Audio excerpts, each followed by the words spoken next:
오늘은 유머 없이 좀 진행을 좀 할까 합니다.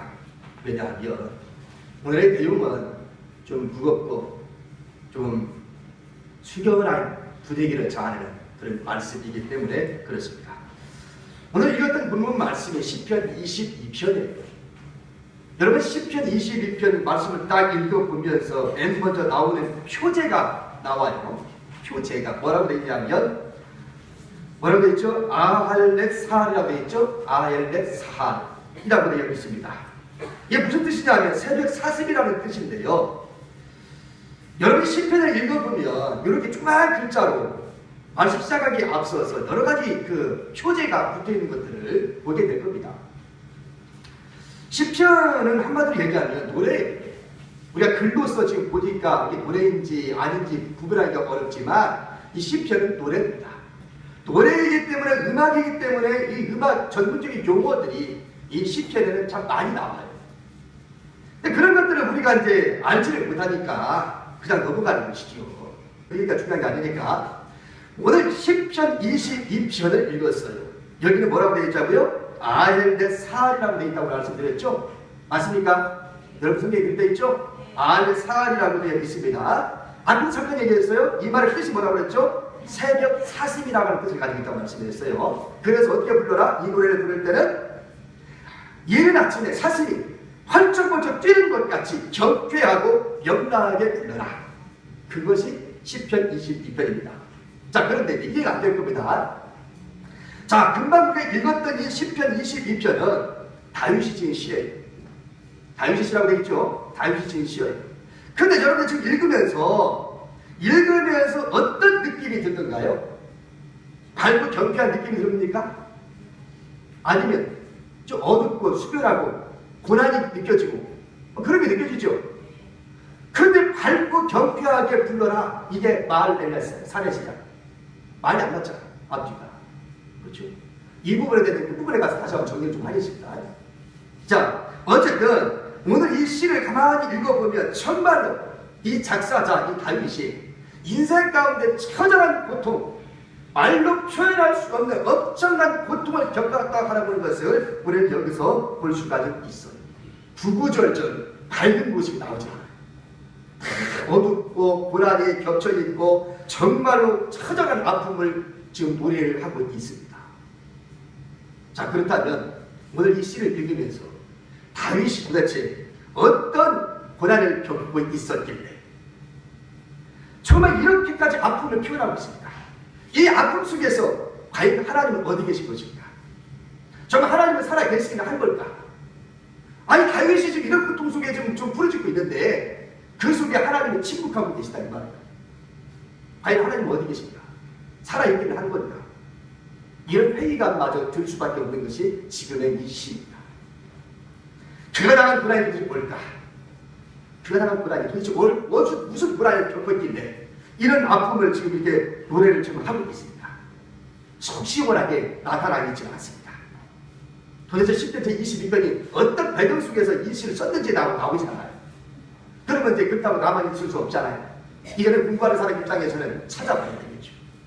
연구를 하고 찾아봐도 딱 부러지게 10편 22편은 어떤 때 아무개가 어떤 과정 속에서 기록했다라고 기록되어 있지는 않습니다. 다만 신학자들이 이렇게 연구를 해본 결과 가장 근접한 때가 어느 때인가를 찾아냈더니 그때는 바로 다윗이 자기 자식 압살롬에게 왕의 자리를 뺏기고 도망쳐 다니면서 쓴 시다 라고 하는 것이 가장 적절하다 이렇게 추측을 하고 있는 겁니다. 그러면 무슨 근거로 그렇게 이야기하느냐? 사무엘하 15장부터 18장까지에 가서 보면 다윗이 어떤 과정을 겪고 있는지를 보여주고 있어요. 거기 찾아서 읽어볼 수 없기 때문에 제가 좀 요약해서 말씀드리겠습니다.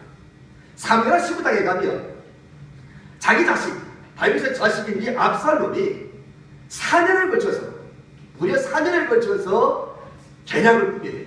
음모를 꾸며요. 그래가지고 아버지를 왕의 자리에서 끌어내립니다. 그리고 자기가 헤브론에 가가지고 왕이 돼요. 모든 국민들에게 소리를 치게 만들어서 헤브론에서 압살롬이 왕이 됐다라고 하는 것을 공부하게 됩니다. 이런 이야기를 듣고 난 다음에 모든 사람들이 이 헤브론에 있는 압살롬에게 기울어졌다고 하는 것을 파악하고 난 다음에 다윗이 도망을 치는 거예요. 왕의 자리를 내놓고 도망을 칩니다. 도망을 치는데 도망치는 그 장면이 얼마나 구차하고 정말 처절한 아픔을 겪고 있는지 사무엘하 15장 30절 말씀을 보면 이렇게 기록하고 있습니다. 다윗이 감람산 길로 올라갈 때에 머리를 가리고 맨발로 울며 행하고 저와 함께 가는 백성들도 각각 그 머리를 가리고 울며 올라가니라. 여러분 지금 내가 읽었죠? 사무엘하 15장 30절 맨발로 걸었어요. 머리를 풀어제끼고 맨발로 걸면서 그 울며 올라가니라 하였습니다. 한나라의 왕이었던 다윗이 아들 압살롬에게 왕의 자리를 뺏기고 그리고 도망을 치는데 언제 죽을지 모르니까 추격해오는 부대에 의해서 잡히면 죽으니까 도망을 치는데 맨발로 신발도 신지 않았어. 맨발로 머리를 풀어 헤친 채 그리고 머리로 맨발로 울면서 걸어갔다.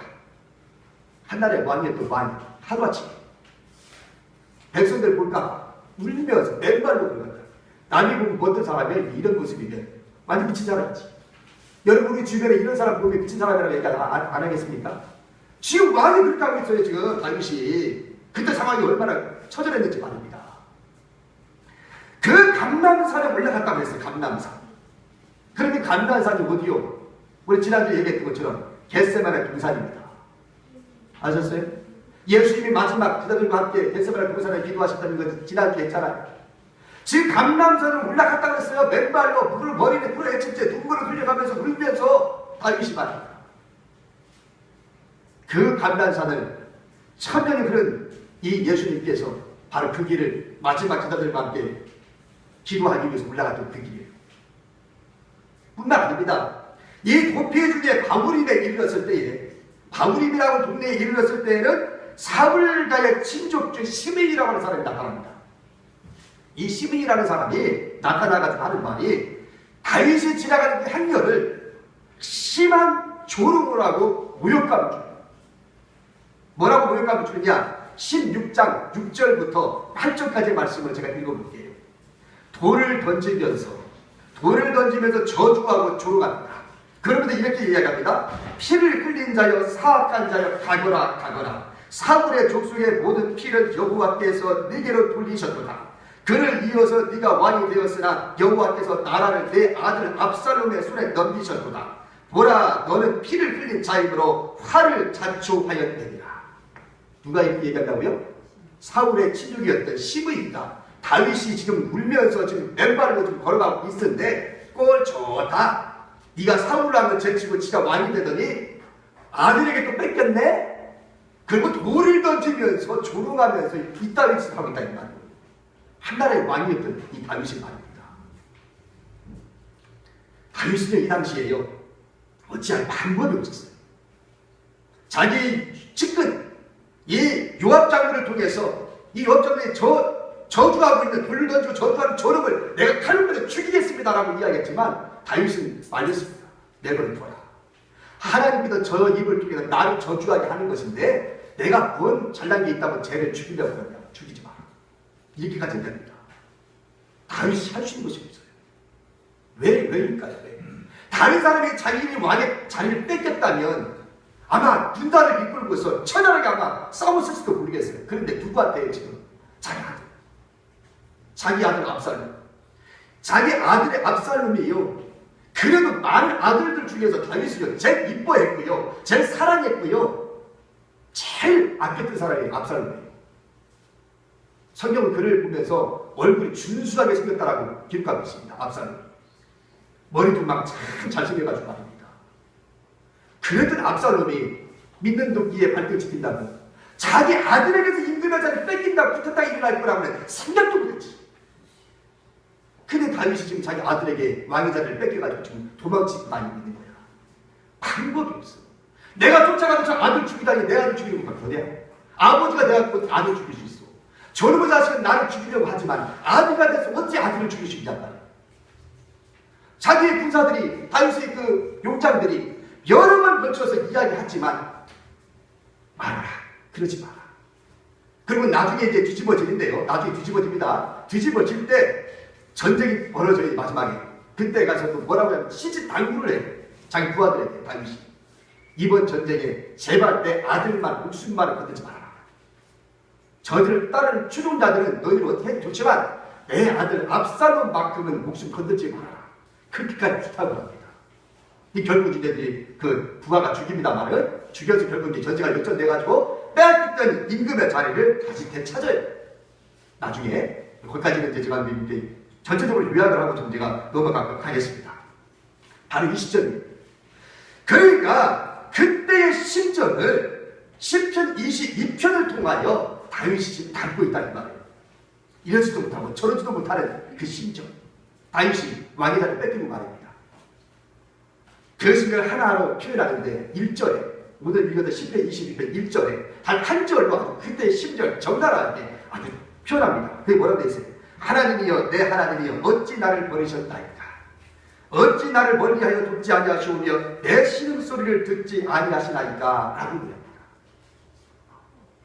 얼마나 그 다윗의 마음이 아팠는지 알겠죠? 하나님이여 하나님 어찌하여 나를 버리셨습니까? 네? 사람들이 나를 버린 거는 괜찮아.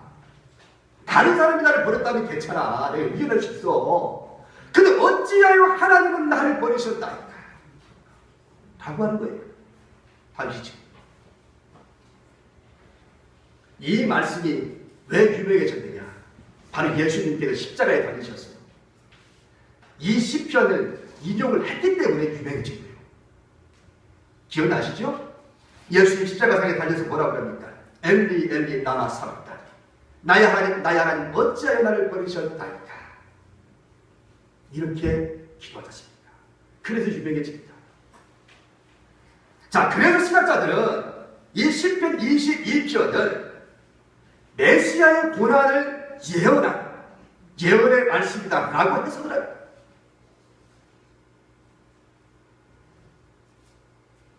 과연 그럴까요? 다윗을 보지도 못한 메시아, 다윗 죽고 난 다음에 1000년 이상이 지나가야 그 다음에 메시아에서 예수님이 이 땅에 태어났는데 아직 태어나지도 않고 시대가 1000년이나 남았는데 다윗이 후에 올 메시아를 예언하면서 이 시를 썼을까요? 실제로 예수님의 고난을 보면 오늘 읽은 시편의 내용과 흡사한 장면들이 참 많이 나옵니다. 예를 들면 이런 거죠. 금방 읽었던 1절이 그렇고 1절 우리 예수님 고난받은 거 생각해 보세요. 1절이 그렇고 내 하나님이여 나의 하나님이여 어찌하여 나를 버리셨나이까 예수님 썼죠. 그 다음 6절에서 8절까지 그렇습니다. 6절부터 8절까지 나는 벌레요 사람이 아니라 사람의 비방거리요 백성의 조롱거리니이다. 나를 보는 자는 나를 비웃으며 입술을 삐죽거리고 머리를 흔들며 말하되 그가 여호와께 의탁하니 구원하실 걸 그를 기뻐하시니 건지실 걸 하나이다. 예수님이 고난 당했어 안 당했어? 십자가 달리실 때 당했죠. 똑같습니다. 그 다음 88절입니다. 내 겉옷을 나누며 속옷을 제비 꾼다이다. 이말 예수님이 고난 당할 때 나와야 안 나와요? 나오죠. 군병들이 속옷을 제비 뽑아서 나눴다고 나오지.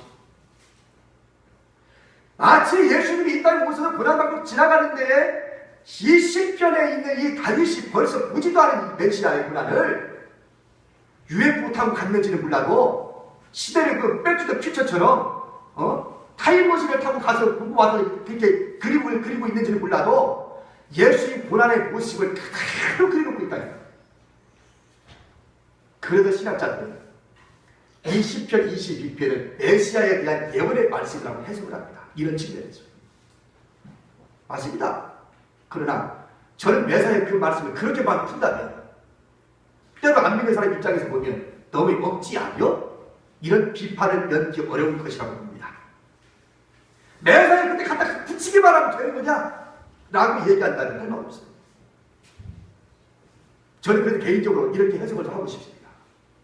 메시아의 예언의 말씀이라고 봐도 틀리진 않아요. 그러나 저는 그 너무나 조금은 좀 과장된 표현이지 않을까라고 바라보는 것이 입장입니다. 저는 이렇게 보겠습니다.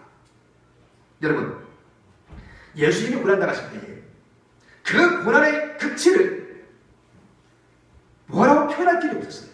인간의 언어, 십자가의 고난을. 당신이 나가는 그 십자가의 고난을 표현할 길이 없는데 그래도 지금의 자신의 모습을 가장 잘 표현해줬던 말씀이 뭔가 했더니 시편 22편 누가 쓴 막 다윗이 쓴 말. 다윗이 그런 경험을 했다 이 말이에요. 다윗이 말로나 할 수 있는 표현을 지금 쓰고 있어요. 자기 아들한테 왕자를 뺏겨가지고 이렇게 도망치기 시작하면서 이러지도 못하고 저러지도 못하고 말도 표현할 필요 없는 그 멋쩍은 고통을 그는 겪고 있는 겁니다. 그랬던 이 다윗의 고통을 어쩌면 예수님이 당신이 당하는 그 고난을 다윗의 고난을 받았던 그 고난과 결부시키고 있는 겁니다. 내 지금 이 심정을 다윗이 이렇게 썼구나. 여러분 가끔 제가 설교를 준비하면서도 다른 사람의 인용한 말씀 제가 갖다 쓰고 있잖아요. 마찬가지로 지금의 이 표현을 가장 잘 쓸 수 있는 말들이 뭘까 찾아보면서 설교 쓰고 있는 겁니다. 예를 들면 이런 거예요. 가톨릭 신학자입니다. 우리나라 기독교 신학자가 아니고 가톨릭 신학자이면서 개신교에도 많은 영향력을 끼쳤던 한스 퀴딕이라고 하는 신학자가 있습니다. 한스 퀴딕이라고 하는 사람이 진리에 대해서 이렇게 기록을 했어요. 모든 종교마다 자기의 종교가 진리라고 주장한다. 맞죠? 모든 종교마다 자기의 종교가 진리라고 주장하잖아요. 그들이 말하는 진리는 구원을 가져오는 진리인데 그것은 고통으로부터 건짐받는 것이다. 고통으로부터 건짐받는 것이다. 문제를 해결하고 고통에서 건짐받는 것을 구원이라고 한다면 모든 종교에 구원이 있다는 말은 틀린 말은 아니다. 그러나 그리고 그들이 주장하는 진리는 나름대로 진리이다. 그러나 기독교의 진리는 하나밖에 없는 그 진리이다라고 얘기해요. 더 truth라고 합니다. 영어로는 대문자로 썼어요. truth. 소문자로 쓰면 일반적으로 흘러가는 그 진리인데 한스 퀴딕 신학자는 대문자로 TH, R-U-T-H, truth 이렇게 얘기하고 있어요. 다르다 이겁니다. 계속해서 이렇게 말합니다. 기독교의 그 진리는 문제 해결이나 고통의 면제가 아니라 십자가의 죽음이다. 기독교는 고통에서 건져주는 종교가 아니라 그 고통으로 받아들여 십자가에 죽는 그 진리인 것이다. 이거 조금 어려울 것인데요. 그래서 만일 기독교 신앙의 문제의 해결이나 고통의 해결에 초점을 맞춘다면 그것은 많은 종교 중에 하나일 뿐 참된 신앙이 아니다. 밤낮 부르짖는 택하신 자의 원한을 들어주시나 그것은 참 믿음이 아닌 것이다. 이해가 됐나요? 좀 어렵죠? 오늘 조금 내가 어려운 지금 이야기를 좀 하면 되는데. 자, 보세요, 여러분. 제가 이거 쉽게 설명할게요. 저도 이 말씀 보면서 저 자신을 좀 많이 좀 반성을 좀 했어요. 잘 보세요. 정말 우리 기독교가 여러분이 힘들고 어려움을 닥치면, 고난 닥치면, 하나님은 어디에 기도합니까? 하나님, 내가 지금 이런 어려움에 빠졌습니다. 하나님, 나에게 이 어려운 문제를 좀 해결해 주시옵소서. 이 고난의 문제를 해결해 주옵소서. 남편 문제 해결해 주시고, 자녀 문제 해결해 주시고, 대학 문제 해결해 주시고, 우리 집안의 제도 문제 해결해 주시고, 승진 문제 해결해 주시고, 무슨 문제 있을 때마다 하나님 앞에 기도하기를 뭐라고 기도하시냐면 하나님 해결해 주세요. 응답해 주세요. 이렇게 기도해요. 맞지요? 그러면 만일 우리 기독교가 그렇게 목적을 갖고 기도하신다고 한다면 굳이 기독교 없어도 된다 이 말이에요. 불교에서도 얼마든지 할 수 있어요. 다른 타 종교에서도 얼마든지 문제 해결을 받으려고 한다면 문제 해결 받으려고 한다면 그런 기도하려고 한다면 무당 같은 거 할 수 있어. 점쟁이한테 찾아가서 내가 간 집안에 이런 문제가 있는데 어떻게 할 수 있을까? 내가 뭐라고 해? 투다달거리 할래? 부담을 할까? 절에 가면 그 고향에 얼마 바쳐? 기죠? 여러분 문제 해결 받으려고만 한다면 우리 기독교는 굳이 여기에 머무를 이유가 없습니다. 거기에 여러분의 목적을 뒀다는 말입니다. 그래서 오늘 한스 퀴딕 신학자는 그렇게 얘기하는 거예요. 우리 기독교는 십자가의 종이다 이 말이에요. 십자가의 종. 단지 고통으로부터 구원받고 고통으로부터 그것을 면해달라고만 기도한다면 그는 참된 기독교가 아니다. 기독교의 진리는 고통으로부터 구원이 아니라 고통을 받아들이는 십자가의 죽음입니다. 그래서 악한 무리들은 십자가에서 죽지 말고 내려오라고 소리쳤어요. 저가 남은 구원하실 때 자기는 구원하지 못하는구나. 내려와라 십자가에서. 그러면 내가 너를 믿겠단 말이야. 어째 나는 구원하면서 자기는 구원하지 못하느냐 말이야.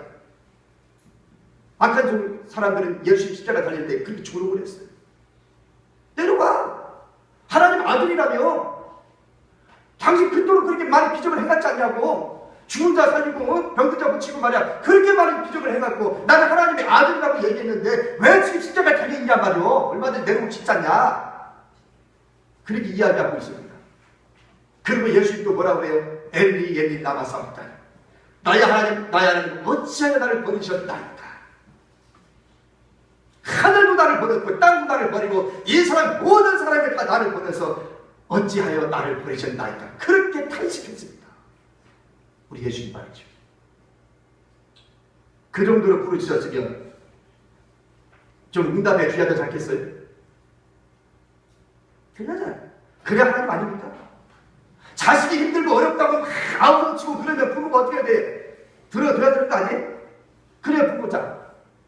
죽겠다고 소리치는데 부모가 내불라고, 너는 네 인생에 네 맘대로 해라 임마, 뭘 나한테 그렇게 얘기하냐, 너 방식대로 하라고. 그럼 그게 부모야? 자식이 힘들고 어렵다고 그렇게 아우성치고 도와달라고 얘기하면 부모가 지는 거지. 맞죠? 자식이 이런 부모 있습니까? 없어요. 그런데 엘리 엘리 라마 사박다니, 나의 하나님 나의 하나님 어찌하여 나를 버리셨나이까. 그렇게 울부짖는데 우리 하나님은 침묵하시고 그 아들 예수를 죽입니다. 죽입니다. 오늘 다윗이 시편 22편에서 그렇게 지금 이러지도 못하고 저러지도 못하면서 하나님 어찌하여 나를 버리셨나이까 라고 울부짖었는데 우리 하나님은 침묵하고 계셨어요. 다윗의 기도를 듣지 않았습니다. 자, 그렇다면 여러분 보십시다. 하나님에게 침묵하셨으면 하나님이 다윗을 버리셨나요? 예수님이 엘리 라마 사박다니 하면서 울부짖을 때에 우리 하나님 예수님을 버리셨나요? 그렇지 않지요. 앞에서 금방 얘기했지만 다윗이 나중에 회복된다고 했어요? 안 된다고 했어요? 회복됐다고 했죠. 예수님 죽은 지 3년 만에 어떻게 돼요? 부활하셔요. 그렇게 처절한 고통 속에서 울부짖었지만 어째 나를 버리셨냐고 울부짖었지만 우리 하나님은 내버려뒀습니다. 때때로 우리가 불안장할 때 기도하지만 하늘의 신마리가 보이지 않고 있어도 내버려두는 경우가 있습니다. 그것은 왜요? 하나님이 우리를 버리신 것이 아니라 하나님이 여전히 오늘 우리를 사랑하고 있다고 하는 것을 믿을 수 있기를 축원합니다. 부모가 자식을 양육해 보면 잘 알잖아요. 얼마 전에 온 국민을 웃게도 하고 울게도 했던 드라마가 있었습니다. 아주 재밌게 봤던 드라마가 있었죠. 왕관의 식구들이라고. 요즘은 그 드라마가 없어서 재미가 없어. 드라마 보는 재미가. 왕관의 식구들 나왔죠. 거기에 큰딸 수박이하고 자기 딸 둘째 딸 호박이가 나와요. 그죠? 근데 큰딸 수박이는 어릴 때부터 엄마 아빠가 아이고 내 새끼 하면서 물 한 번 손에 대지 않게 야 금이야 거기야 키웠어. 맞죠? 얼마나 귀하게 컸는지 몰라. 그러니까 큰딸 수박이가 할 수 있는 게 뭐 있어? 빨리 할 줄 알아. 밥 한 번 할 줄 알아. 남편 내조를 잘이야. 뭘 잘이야. 잘하는 게 딱 하나 있대. 뭐? 이래 받은 말이야. 나는 미스코리아 나갔던 여자야. 내기래. 예? 그렇죠. 그거 하나 살아도 내가 누군 줄 알아? 이래 받은 말은 내가 미스코리아 나갔던 여자야. 까불겠어. 그거 하나만 잘하도 할 수 있는 게 아무것도 없어요. 진짜. 그 대신 그 반면에 작은 딸 호박이는 어릴 때부터 부모의 사랑을 받지 못했어. 편애하는 마음. 그래갖고 어떤 때는 내가 정말 주워본 자식인가? 그런 생각까지 들면서 그 어릴 때부터 그냥 핍박을 받으면서 뭐만 있으면 호박이 불러다가 일시키고 돈 내 안 내려면 돈 내놓으라고 얘기해서 호박이가 무슨 남의 자식이야. 지 자식 가지고 왜 이렇게 편견을 해가지고 편애를 해. 그렇지만 이 호박이는요 지 손으로 모든 걸 다 했어요. 왜? 살아남아야 되니까. 살아남아야 돼. 그래 빨래니 밥이니 뭐 못하는 것도 다 하잖아. 화장실 청소도 다 하고 다 하잖아. 수박이 화장실 청소하는데 코만 막고 청소도 해? 아직 못하지. 그리고 아끼고 결국 뭐 사요? 집도 아파트 사잖아요. 이 호박이는 말입니다. 그걸 또 남편이라고 속도 몰라줘. 어찌나 그러면 남편은 또 바람까지 피워가지고 집까지 나가지고 나 아내의 속만 긁어놓는지. 그러면서 하는 말이 미비리비리 쳐버리가 되잖아. 맨날 그 소리를 할까. 미리미리 미쳐버리게. 어찌나 못나진지. 결론이 뭡니까? 이 왕관의 친구들 결론에서.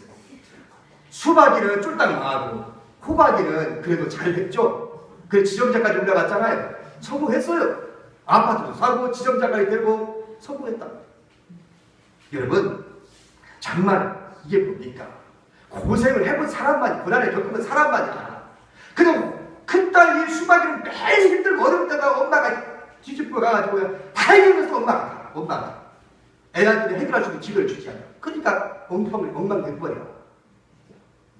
여러분 오늘 우리가 하나님께서 또래는 우리가 울부짖을 때, 가만히 침묵하실 때는 나를 버리신 것이 아니라 하나님의 그 고난을 통해서 십자가의 죽음이라고 하는 것을 우리에게 가르치시고 그 죽음을 통해서 뭘 다시 만들고자 하냐면 새 생명으로 태어나기를 바라는 마음인 줄 믿습니다. 여러분 이것을 믿으시기를 축원합니다. 이제 한번 영상을 한번 좀 보려고 합니다. 영상 한번 이어보세요.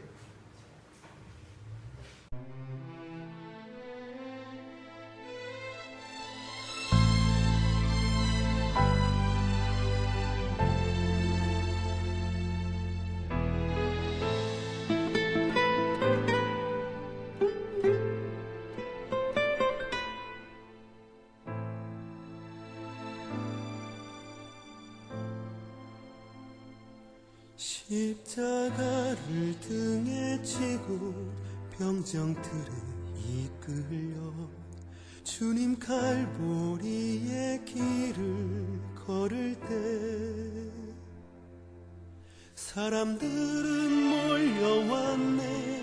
죽음의 길 걷는 그를 보려고.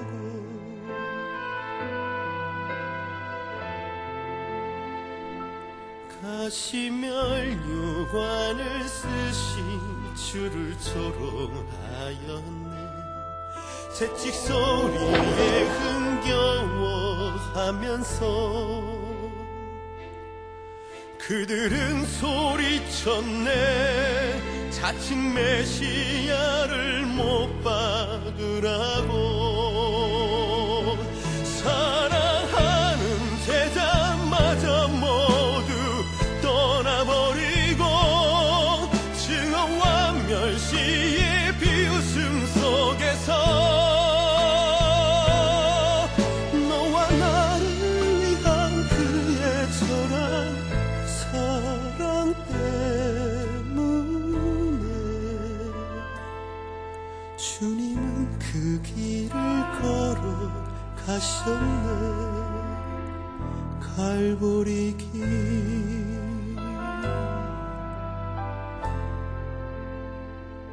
사람들은 말을 했네. 이젠 모두 끝이라고. 더 이상 그를 기대할 수 없다고. 자신마저 못 구원한 그는 메시아일 수가 없다고. 갈보리의 그 길만이 진정 구원의 길인 것을 그 누구도 이해하지 못했지만 너와 나를 향한 하나님의 사랑 때문에 주님은 그 길을 걸어가셨네. 고난의 길. 십자가에서 흘린 보혈은 예루살렘 유다와 땅 끝까지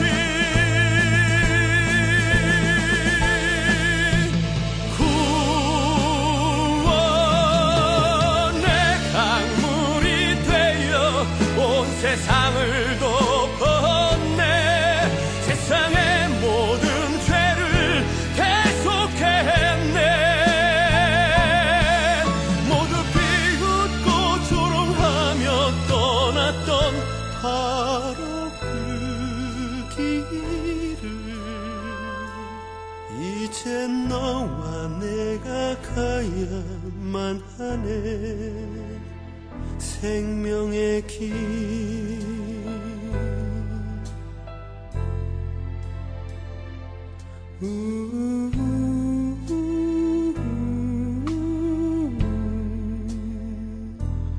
예,